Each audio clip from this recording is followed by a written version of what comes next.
我的孩子太多了，这个上下床呀已经睡不下了，我呀把它扔掉。我呀又重新给你们买了一张大床，你们来试试看看能不能睡下。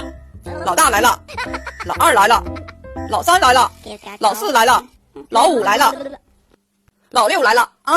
你们都睡满了，我睡哪呀？哎呀，挤一下吧。哎呦，我的天呀，老六你又把我挤下来了，我挤。哎呦，看样这次把床又买小了。哎呀，你们先凑合着睡几天吧。来，老八呀，再来给你们盖上被子，小心着凉。哎呀，这孩子太多了呀，睡觉都成个问题。小朋友们，你们家里兄弟姐妹几个呀？你们的床够不够睡呀？